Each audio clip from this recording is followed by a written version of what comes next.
তারকাদের মিলন মেলা, বিনোদন জগতের সেরা অনুষ্ঠান অস্কারের এবারের আসরকে ঘিরে এই জমকালো আয়োজন। যুক্তরাষ্ট্রের লস অ্যাঞ্জেলেসের ডলবি থিয়েটারে বাংলাদেশ সময় ভোর 5:30টায় শুরু হয় মূল পর্ব। যুদ্ধ হানাহানি বন্ধে দ্য ব্রুটালিস্ট সিনেমায় অনবদ্য অভিনয়ে 22 বছর পর আবারও সেরা অভিনেতার পুরস্কার বাগিয়ে নিলেন যুক্তরাষ্ট্রের অ্যাড্রিয়ান ব্রোডি। আর 2টি মনোনয়ন নিয়ে সেরা অভিনেতা বিভাগে বিজয়ী হয়ে গড়লেন রেকর্ড। এ সময় মঞ্চে আপ্লুত হয়ে পড়েন তিনি।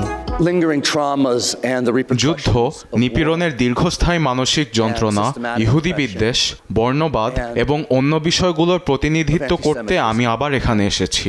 সবাইকে নিয়ে সুখী পৃথিবীর প্রার্থনা করি। আমি বিশ্বাস করি ঘৃণা দিয়ে কিছু হয় না।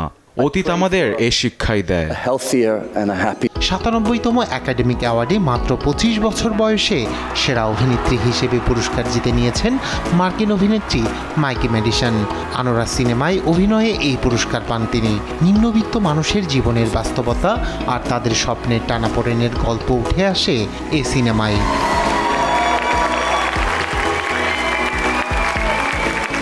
এদিকে আয়োজনের প্রথম পুরস্কার গেছে আমেরিকান অভিনেতা কিয়েরান কালকিনের ঘরে। এরিয়াল পেইন চলচ্চিত্রে অভিনয়ে সেরা পার্শ্ব অভিনেতার স্বীকৃতি পান তিনি, আর সেরা পার্শ্ব অভিনেত্রী জয়ী সালডানা।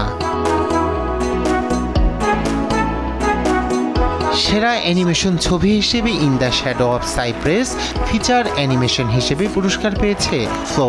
সেরা মেকআপ এবং হেয়ার স্টাইল বিভাগে পুরস্কার জিতেছে গেল বছরের অন্যতম আলোচিত ছবি দ্য সাবস্ট্যান্স।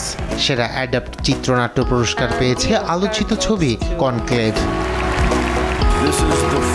এবছর বাজিমাত করেছে রোমান্স ধাঁচের মুভি আনোরা।